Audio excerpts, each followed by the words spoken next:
ফজরের নামাজের পর একটি দোয়া পড়লে তিনটি বিপদ থেকে আল্লাহ পাক রব্বুল আলামিন আপনাকে হেফাজত করবেন। এটা আমার কথা নয়, নবীজি সাল্লাল্লাহু আলাইহি সাল্লাম নিজে আমাদেরকে জানিয়ে দিয়েছেন।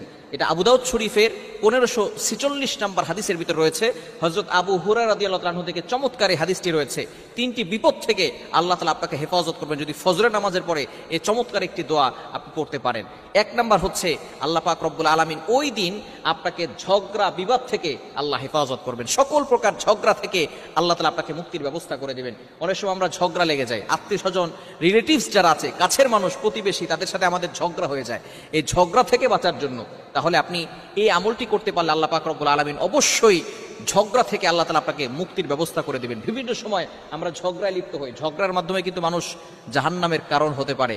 অনেক সময় ঝগড়া করার ফলে কিন্তু দেখা যাচ্ছে মানুষকে কষ্ট দিয়ে ফেলি কথার মাধ্যমে।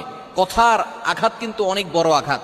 তরবারির আঘাত কেটে গিয়েছে অথবা এখন বর্তমানে আঘাত পেয়েছে, পরবর্তী সময় এটা সুস্থ হয়ে যাবে, কিন্তু কথার আঘাত এটা হচ্ছে মারাত্মক আঘাত, যেটা কলিজাকে ক্ষতবিক্ষত করে, অন্তরটাকে জ্বালিয়ে পুড়িয়ে ছারখার করে ফেলে। এজন্য অবশ্যই আমরা এই বিষয়গুলো খেয়াল করব যাতে করে এই ঝগড়া বিপদ থেকে আমরা বাঁচতে পারি। দ্বিতীয় নাম্বার হচ্ছে মুনাফিকি।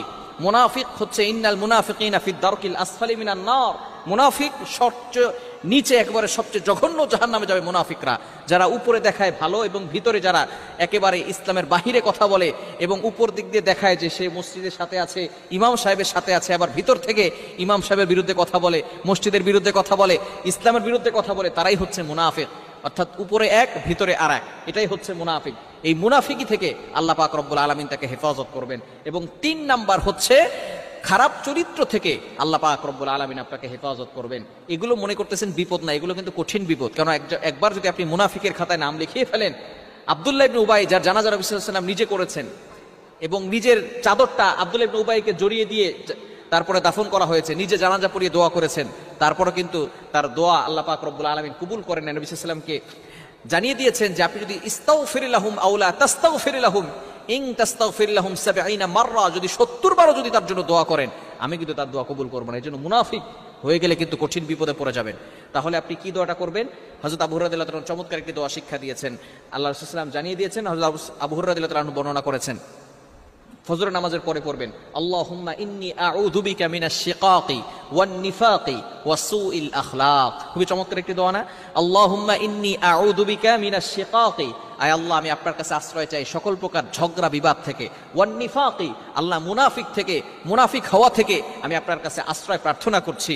এরপরে আপনি আল্লাহর কাছে জানাচ্ছেন ওয়া সুইল আখলাক, আল্লাহ আমাকে খারাপ চরিত্র থেকে হেফাজত করো। মনে রাখবেন, চরিত্র হচ্ছে খুব দামি জিনিস।